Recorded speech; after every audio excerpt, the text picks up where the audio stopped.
Irmãos, hoje é dia 29 de dezembro de 2019. 2020 está às portas, estou certo?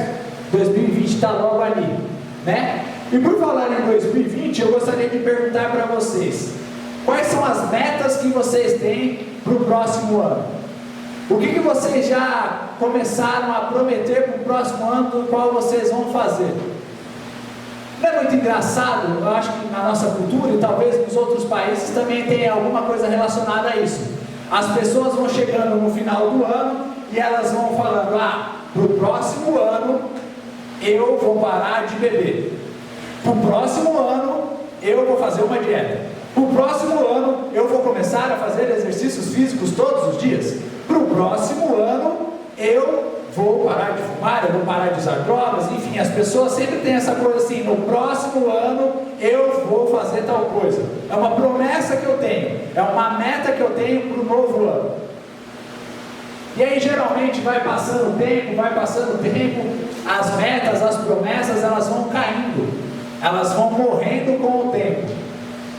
Às vezes a gente promete algo para esse ano novo que está surgindo e não cumpre nesse ano novo.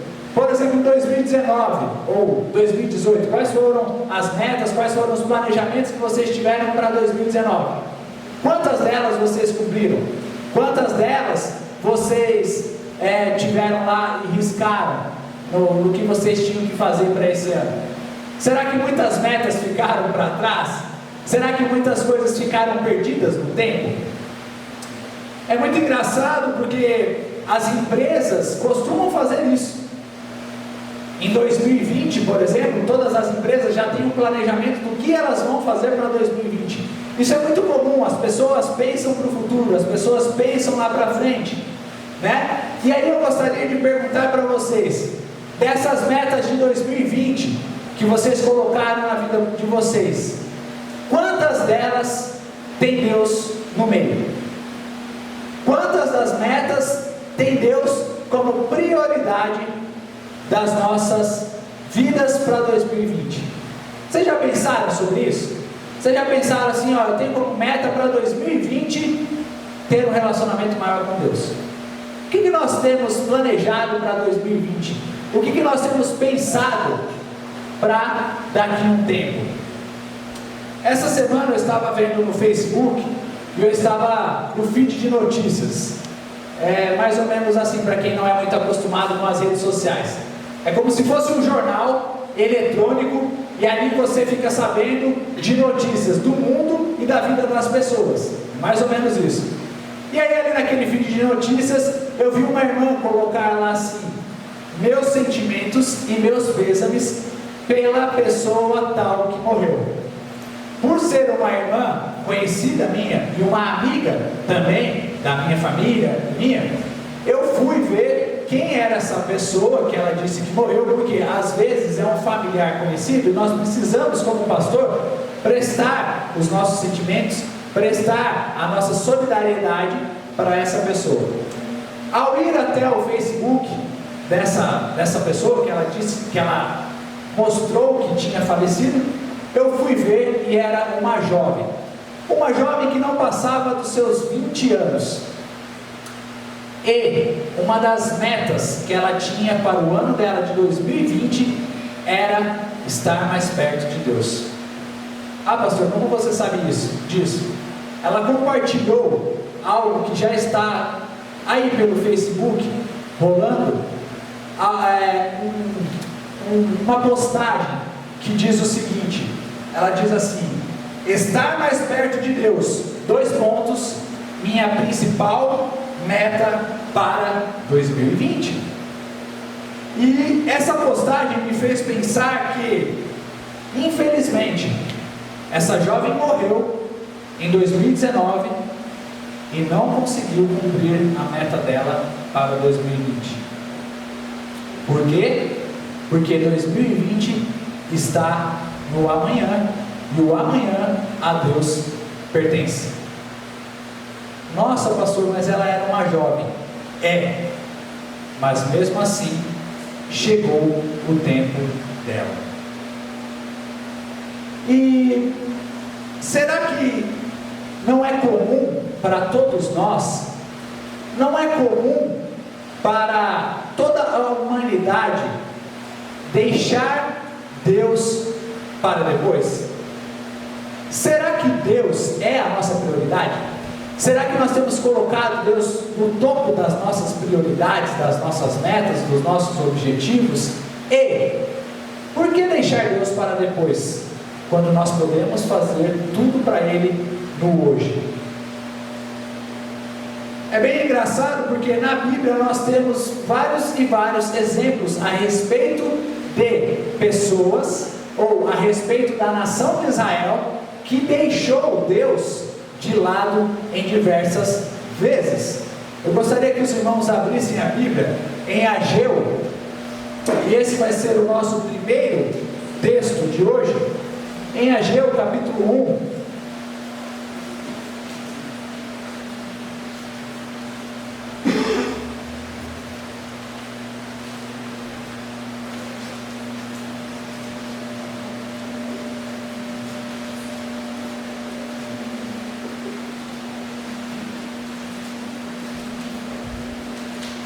Ageu capítulo 1, a partir do versículo 2.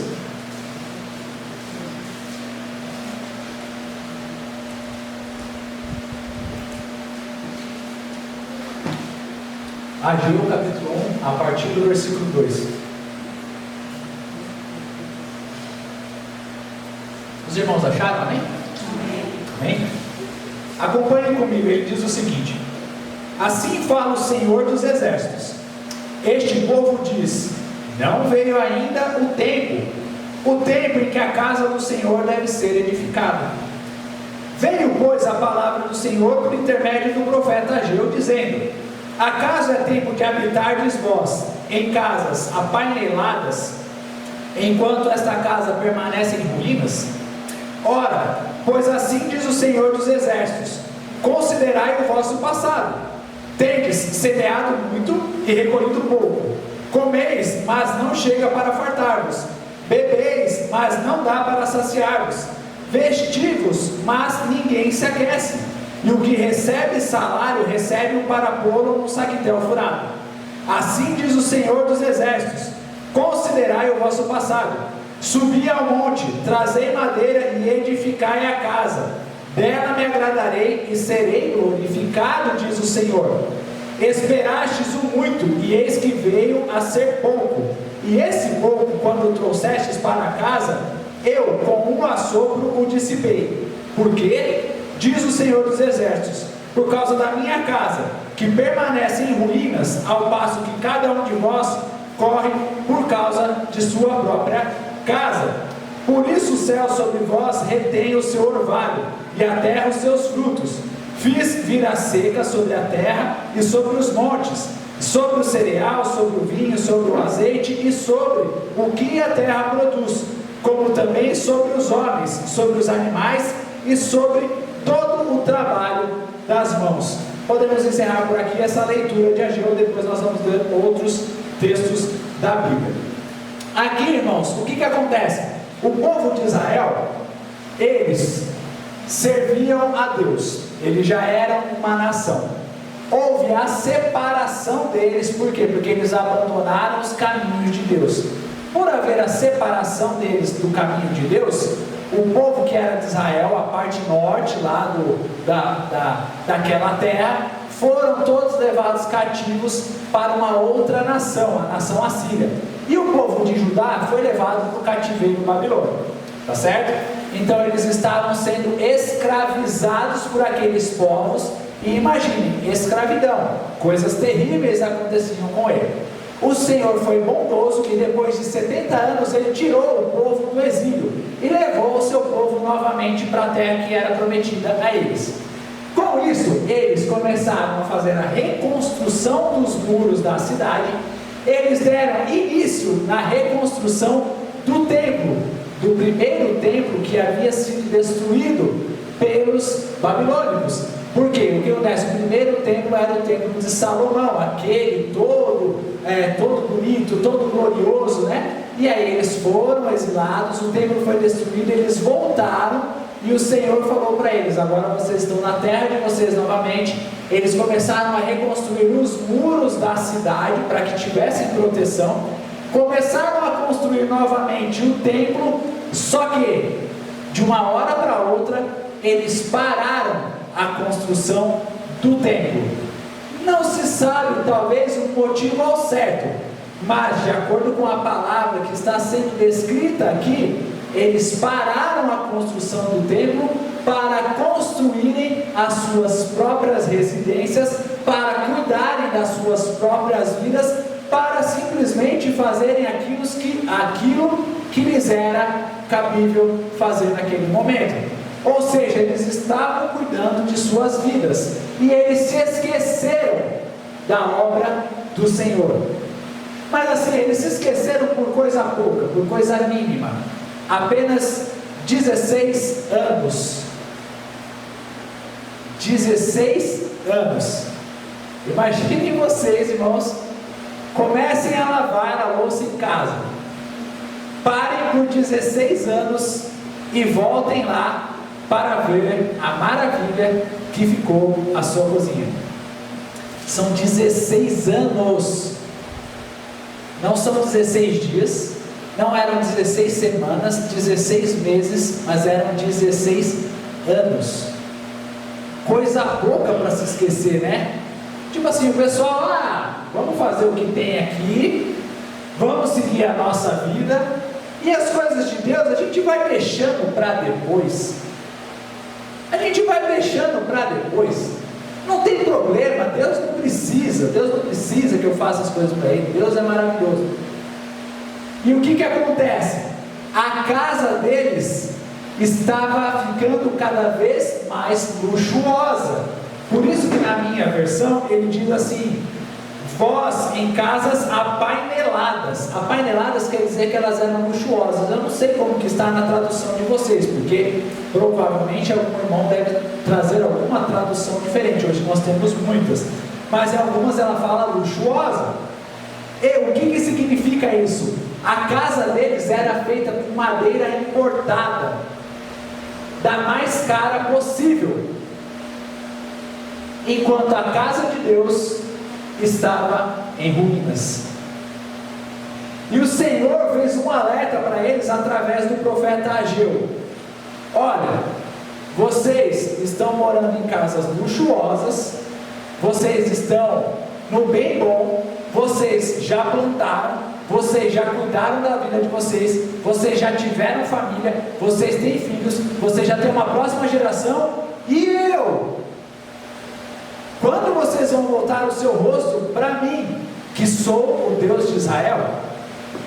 Eu sou o Deus de vocês, eu tenho cuidado de vocês, eu tenho amado vocês incondicionalmente. Quando vocês vão voltar os seus olhos para a minha direção novamente? Por que temos essa mania de deixar as coisas de Deus para depois? Por que Deus não está na nossa prioridade máxima? Uma outra passagem bíblica que está em Lucas vai falar a respeito do Senhor Jesus Cristo. Em Lucas capítulo 12,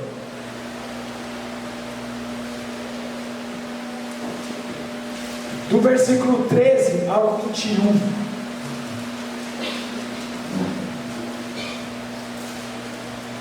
Lucas 12, do versículo 13 ao 21.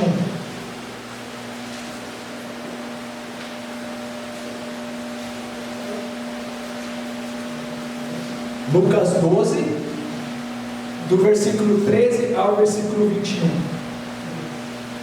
Os irmãos acharam, amém? Amém.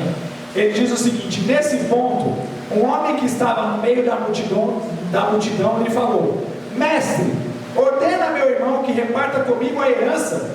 Mas Jesus lhe respondeu: homem, quem me constituiu juiz ou partidor entre vós? Então lhes recomendou: tende cuidado e guardai-vos de toda e qualquer avareza, porque a vida de um homem não consiste na abundância dos bens que ele possui. Ele lhes proferiu ainda uma parábola, dizendo: o campo de um homem rico produziu com abundância. e arrazoava consigo mesmo, dizendo: que farei, pois não tenho onde recolher os meus frutos? E disse: farei isto, destruirei os meus celeiros, reconstruí-los-ei maiores, e aí recolherei todo o meu produto e todos os meus bens. Então direi à minha alma: tens em depósito muitos bens para muitos anos, descansa, come, bebe e regala-te. Mas Deus lhe disse: louco, esta noite te pedirão a tua alma, e o que tens preparado, para quem será? Assim é o que entesoura para si mesmo, e não é rico para com Deus. Amém? O Senhor Jesus Cristo estava falando para esse rapaz, que ele estava querendo que o Senhor Jesus falasse para o irmão dele, para que repartisse a herança. Ele pensou assim: ele é Jesus, e ele gosta de falar para nós compartilharmos as coisas com o nosso próximo. Então eu vou falar para ele conversar com o meu irmão, para que o meu irmão possa partilhar da herança dele comigo. O Senhor Jesus Cristo falou para ele assim: por que você está pensando nessas coisas de bens materiais, de herança, sendo que você está aqui na frente do próprio Deus e não quer falar de coisas espirituais? Por que você está fazendo isso? Eu vou te contar uma parábola.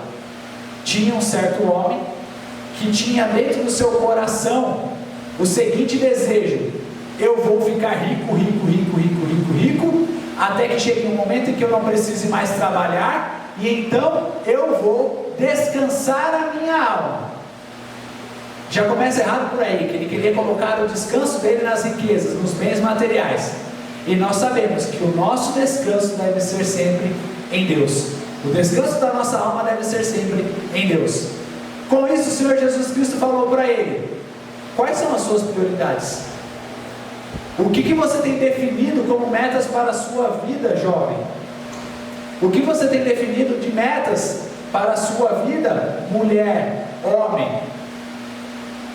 Você tem o desejo de me seguir, ou você tem o desejo de seguir os bens materiais, de buscar as coisas da sua própria vida, seus sonhos, enfim, tantas outras coisas, mas não o que eu tenho para vocês? E o Senhor Jesus Cristo disse para ele: louco, este homem é um louco, pois ele está pensando que ele deve destruir o celeiro que ele tem para construir maiores, sendo que hoje mesmo ele perderá a sua vida, ele morrerá. E o que você vai ter, o que ele vai ter para com Deus? 2019, gente, passou, já era, acabou, game over. E será que nós não prometemos lá atrás que nós estaríamos mais perto de Deus? Ou que nós seríamos cristãos melhores? Quais decisões que nós procrastinamos? Quais decisões nós deixamos para depois nas nossas vidas nesse ano? Quais promessas nós fizemos a Deus e não cumprimos? Porque os afazeres da vida nos atrapalharam, foram obstáculos na nossa comunhão com Deus. Nós precisamos pensar nisso, porque final de ano acaba sendo uma reflexão daquilo que nós fizemos, e também uma reflexão daquilo que nós vamos fazer para o próximo ano. Nós precisamos sempre pensar: onde eu deixei Deus para depois na minha vida? E todos nós precisamos olhar e pensar: eu poderia ter sido melhor, eu poderia ter me voltado mais para Deus. Será que muitas vezes nós não estamos sendo igual ao povo de Israel, que está fazendo tudo aquilo que nos é cabível para as nossas vidas, pensando no nosso eu e nos esquecendo das coisas de Deus? Quantos e quantos já não prometeram estar aqui conosco no próximo culto e ainda não estão? Quantas e quantas pessoas sempre dizem: domingo que vem eu estou lá, e não estão? Quantas e quantas pessoas dizem: ora por mim, que domingo vem, eu estou lá, e não estão. Quantas e quantas pessoas falam assim: olha, se Deus me der esse milagre, se esse Jesus que você fala me der esse milagre, eu aceito ele, eu vou seguir os caminhos dele. Aí ele recebe o milagre, ele se esquece de Jesus, ele se esquece da promessa que ele fez. Por quê? Porque Deus não é a sua prioridade. Existe uma piadinha que é bem engraçada, mas ela nos ajuda nessa ilustração. Havia um rapaz que estava caminhando pela cidade, e ao caminhar pela cidade, o que aconteceu? O que tem aqui em Mogi das Cruzes? Nós temos a linha do trem, certo? Ele estava andando, de repente ele pisou na linha do trem e o pé dele ficou preso lá na linha. Ao ficar preso lá na linha, ele fez uma oração bem rápida. Ele falou: Deus, se o Senhor me tirar dessa linha, o trem estava vindo, ele estava à beira da morte, ele falou: Deus, se o Senhor me tirar dessa linha, eu dedico a minha vida ao Senhor inteiramente. O pé dele milagrosamente saiu do buraco e ele pôde andar novamente. E ele falou assim: Deus, não precisa mais não, porque eu já tirei o meu pé sozinho.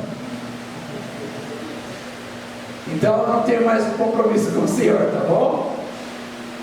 E isso nos faz refletir como é a nossa vida. O dessa moça, por exemplo, ela tinha como meta para 2020 estar mais perto de Deus. Mas chegou 2019, chegou o tempo dela, e eu não vou falar nada a respeito, porque eu nem conheço dessa moça. Mas isso me chama muita atenção e continua me chamando a atenção.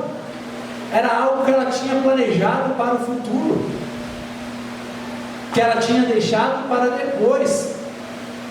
Mas o que a Bíblia nos diz a respeito do que nós devemos fazer para buscar o nosso Deus? Vamos abrir em Hebreus, capítulo 3, do versículo 1 até o versículo 19. E esse é o nosso texto principal de hoje.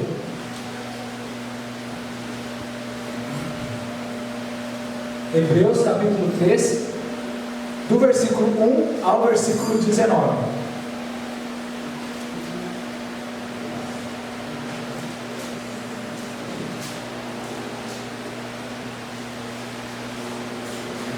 Os irmãos acharam, amém?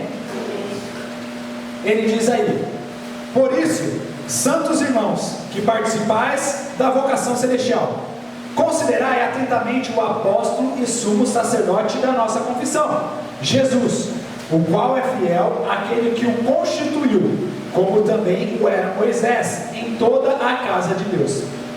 Jesus, todavia, tem sido considerado digno de tanto maior glória do que Moisés, quanto maior honra do que a casa tem aquele que a estabeleceu.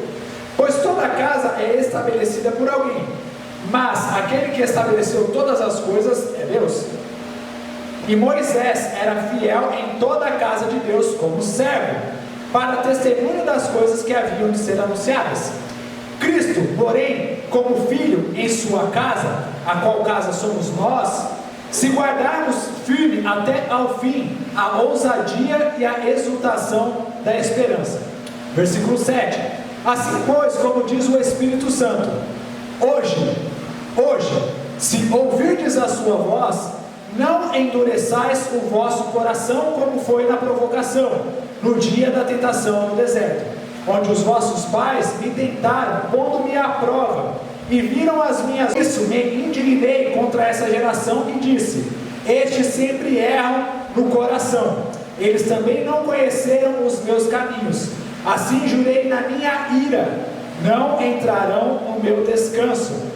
Tende cuidado, irmãos, jamais aconteça haver em qualquer de vós perverso coração de incredulidade, que vos afaste do Deus vivo. Pelo contrário, exortai-vos mutuamente cada dia, durante o tempo que se chama hoje, a fim de que nenhum de vós seja endurecido pelo engano do pecado. Porque nos temos tornado participantes de Cristo, se, de fato, guardarmos firme até ao fim a confiança que desde o princípio tivemos. Enquanto se diz, hoje, se ouvirdes a sua voz, não endureçais o vosso coração, como foi na provocação. Ora, quais os que, tendo ouvido, se rebelaram? Não foram de fato todos os que saíram do Egito por intermédio de Moisés? E contra quem se indignou por 40 anos? Não foi contra os que pecaram, cujos cadáveres caíram no deserto? E contra quem jurou que não entrariam no seu descanso, senão contra os que foram desobedientes? Vemos, pois, que não puderam entrar por causa da incredulidade. Nós terminamos por aqui. Aqui, o autor da carta aos Hebreus, ele estava mostrando que o Senhor Jesus Cristo era superior a todos os profetas do Antigo Testamento, que o Senhor Jesus Cristo era superior a todas as suas festas, a todos os seus rituais, a todas as suas crenças. O Senhor Jesus Cristo era maior do que tudo e todos, porque o Senhor Jesus era o Filho de Deus. Por que ele estava dizendo isso? Porque os hebreus que queriam se converter a Jesus, eles falavam: ora, mas como nós vamos nos converter a Jesus? Por acaso ele é um profeta maior que Moisés? Por acaso ele é maior do que os pais que vieram antes dele? E a carta aos Hebreus é exatamente isso, mostrando que Jesus Cristo, nós deveríamos crer nele, porque ele era maior do que todas as coisas. E em sua argumentação a respeito de que nós devemos crer no Senhor Jesus Cristo, esse autor da carta aos Hebreus, do qual nós não sabemos quem é o autor, provavelmente seja o apóstolo Paulo, é muito forte que seja, ele está dizendo exatamente aos Hebreus isso: olha, eu estou falando com vocês hoje, ouçam a voz de Deus, antes que seja tarde demais. Se vocês estão ouvindo a nossa pregação hoje, para que deixar para depois vocês se converterem, vocês endurecerem o coração, a tal ponto que não querem aceitar o Senhor Jesus como Salvador na vida de vocês? Ele está dizendo assim: vocês estão sendo semelhantes ao povo, ao nosso povo, aos nossos pais, aos nossos antepassados, que estavam lá no deserto. Vocês dizem que Moisés é maior, que vocês seguem a Moisés, mas o nosso próprio povo não seguiu a Moisés, não foi obediente ao homem de Deus, e eles o que? Endureceram o coração. Eles reclamaram, eles queriam voltar para o Egito, eles não acreditaram que Deus seria capaz de levar eles para a terra prometida, e de tanto reclamarem, Deus não permitiu que eles entrassem no seu descanso, que seria o descanso da terra prometida, porque eles endureciam o coração e não ouviam a voz de Deus, que falava com eles cada vez mais clara: voltem para os meus caminhos, voltem para os meus caminhos. Essa geração que ele está falando em Hebreus é anterior à geração de Israel que eu falei sobre o profeta Ageu. Então nós temos aqui a geração de Israel para vocês, né? Porque eu estou falando para mim, parece que é depois. Nós temos a geração de Israel no deserto, depois nós temos a geração de Israel em Ageu. Ou seja, eles nunca tiveram o coração deles completamente entregues a Deus. Eles sempre endureciam cada vez mais. Quando chegou o Filho de Deus, que era o prometido para toda a nação de Israel, eles endureceram ainda mais o coração deles e não aceitaram o testemunho de Jesus, e até hoje eles não aceitam Jesus Cristo como Salvador da vida deles. Por que endurecer tanto o coração? E sabe o que eles esperam? Eles esperam o Messias. Por que esperar por algo ou por alguém que já veio? Porque Deus depois, Deus depois, Deus depois. E com relação às nossas vidas, qual a aplicação que nós temos para as nossas vidas? A aplicação que nós temos é o que ele nos exorta aqui: hoje, hoje, hoje. Sabe aquelas metas que nós temos para 2020? Começa a colocar elas em prática hoje. A gente não sabe o dia de amanhã. Eu não sei se eu estarei vivo amanhã. Eu não sei se Jesus volta e nesse voltar, quando eu me encontrar com Ele, quais obras ou o que eu vou apresentar diante dele? Quais vão ser as desculpas que eu vou apresentar diante dele?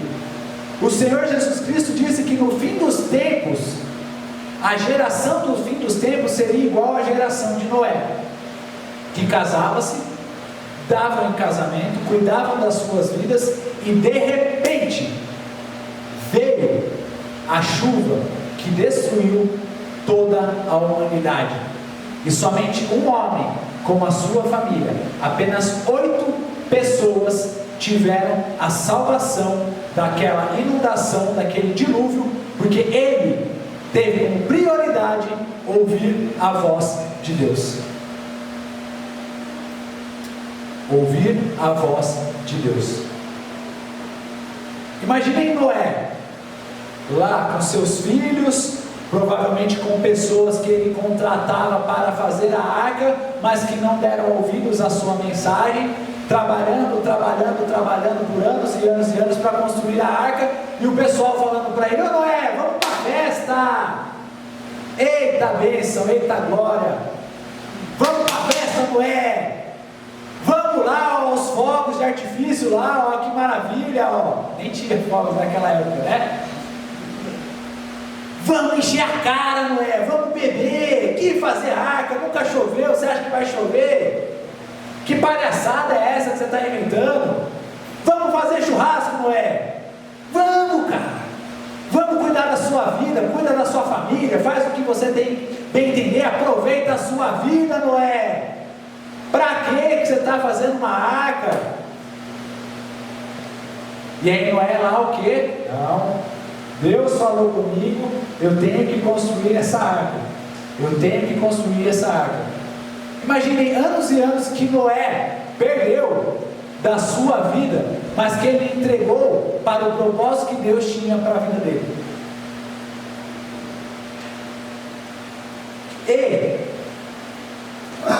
E o Senhor Jesus Cristo prometeu que ele iria voltar, e ele vai voltar. Amém? Nós cantamos isso daqui hoje: Maranata, ora vem Senhor Jesus. E essa nossa geração, como que está para as coisas de Deus? Essa geração, ela está preocupada com as coisas de Deus? Será que Deus é prioridade nas nossas vidas? Será que Deus é tudo para mim? O que nós podemos fazer para Deus a partir de hoje? Não devemos endurecer os nossos corações, irmãos. Não endureçam o coração no sentido de que, olha o que o pastor está falando, isso daí não é para mim, isso daí é para você, é para todos nós, e é inclusive uma mensagem para mim. Na minha vida, eu estive na igreja por volta dos 8 anos, 9 anos de idade. Depois eu me afastei da igreja, e eu só fui voltar para a igreja com os meus 22 anos de idade. Eu fui me batizar com 23 anos. São mais ou menos 14 ou 15 anos dos quais eu andei longe dos caminhos do Senhor. 14, 15 anos dos quais eu andei longe dos caminhos do Senhor. E eu fiz, e é engraçado quando a gente vai ler a Bíblia, nós vamos achando várias e várias comparações com a nossa própria vida. Quando eu lia esse texto que estava em Ageu, eu falava: nossa, como eu andei longe dos caminhos do Senhor. O Senhor cuidando de mim todo esse tempo, eu cuidando dos meus afazeres, eu indo atrás dos meus sonhos, eu indo atrás dos meus desejos, da minha própria alma, dos desejos mais íntimos da minha alma, e me esquecendo desse Deus tão bondoso, tão maravilhoso, que nunca se esqueceu de mim. E nós sempre fazemos isso. Eu fico me perguntando, em 2019, no final de 2019, eu não fui nem mesmo a metade do crente que eu poderia ter sido. Eu poderia ter orado mais, eu poderia ter lido mais a Bíblia, eu poderia ter visitado mais as casas, eu poderia ter sido muito mais amigo e irmão das pessoas que estavam necessitadas, eu poderia ter perdoado mais, eu poderia ter feito inúmeras coisas a mais para Deus, mas não fiz. Sabe por quê? Amanhã eu faço, amanhã eu vou, amanhã eu estudo, amanhã eu oro. E eu me esqueci muitas e muitas vezes das coisas de Deus. Mas a exortação de Deus para a minha vida, para as nossas vidas é: hoje, chega na sua casa, ora. Chega na sua casa, ao invés de assistir o Fantástico, ao invés de assistir televisão, vai ler a Bíblia. Ao invés de colocar na Netflix e ficar assistindo por horas e horas e horas e horas várias séries, para de perder tempo, vai ler a Bíblia, vai orar, vai buscar mais comunhão com Deus, porque é só perda de tempo. Quanto tempo nós gastamos em frente à televisão em 2019? Quanto tempo nós gastamos na frente do celular em 2019? Do Instagram, das redes sociais, ou não? E quanto tempo nós tivemos de, não gasto, mas de investimento com o nosso Deus? Por isso a minha mensagem, meu convite essa noite é: se você ainda não aceitou o Senhor Jesus Cristo como Senhor e Salvador da sua vida, por que deixar para amanhã? Por que não fazer isso hoje? Quantas e quantas pessoas nós muitas vezes convidamos para vir aqui na frente, para aceitar o Senhor Jesus, para andar nos caminhos de Jesus, para serem discipulados, e aí a pessoa fala o quê? Ah, hoje não, amanhã eu vou. Ah, hoje eu não estou com uma roupa legal, não estou com uma roupa adequada, amanhã eu vou. Se você crê no Senhor Jesus e ainda não é batizado, o que você está esperando para se batizar? Para começar aqui conosco um curso para o seu batismo. É mandamento do Senhor, está na palavra. Se você é cristão e é batizado, o que você está esperando para ler a Bíblia por inteiro, de Gênesis a Apocalipse? Se você crê no Senhor Jesus Cristo, é batizado e já leu a Bíblia, o que você está esperando para ler ela pela segunda vez? O que você está esperando para orar mais para Deus? De dedicar tempo ao Senhor. O que você está esperando para reunir a sua família em volta de uma mesa no domingo à tarde? Ou no domingo na hora do almoço, e falar assim: Senhor, esta mesa, este tempo é para o Senhor. A minha família, a minha casa, tudo é dedicado ao Senhor. Tem um ator americano, Denzel Washington, acho que muitos conhecem ele aqui no cinema, ele é muito famoso, muito bem sucedido. Em um discurso dele para universitários, ele disse mais ou menos a seguinte frase, o seguinte termo, que eu vou estar falando aqui para os irmãos. Ele disse assim: quando você for dormir, ele falando para esses jovens, coloque os seus chinelos debaixo da cama, porque quando você acordar, você vai ter que se ajoelhar para buscar os seus chinelos debaixo da cama. Nesse momento, aproveite e ore, e entregue o seu dia ao Senhor. E aí eu fico pensando: meu Deus, será que eu estou dedicando a minha vida assim, dedicando todos os meus dias ao Senhor? Será que quando eu acordo, a primeira notificação que eu vou ver é a do meu celular, ou o que Deus tem preparado para mim hoje? Será que eu vou entregar a minha vida, o meu dia, a produtividade do meu dia para Ele? Ou será que eu vou fazer as minhas coisas e vou me esquecer do Senhor? Prioridade, prioridade, prioridade sempre para o nosso Deus. Não deixe para amanhã o que você pode fazer hoje. Não é bíblico, mas é um provérbio popular aqui do Brasil que é muito bom e serve muito para todos nós brasileiros, porque nós temos o costume de deixar as coisas que nós temos que fazer sempre para a última hora. Natal a gente deixa para o dia 23, 24 para comprar os presentes. É costume nosso. Para a prova, quando você vai perguntar para qualquer jovem, qualquer adolescente: e aí, você estudou para a prova? Ainda não, mas hoje eu tenho a tardezinha, a prova é amanhã, então eu vou estudar. Fica tranquilo, pai, fica tranquilo, mãe, porque nós temos sempre essa coisa de deixar para a última hora. Mas o Senhor Jesus não vai avisar quando Ele vai voltar. Ele já avisou. Agora Ele simplesmente voltará. Como? Num abrir, num fechar e num abrir de olhos. Como um ladrão vem à noite sem aviso, Ele virá, Ele voltará. E o que nós temos para apresentar para o nosso Deus? Amém?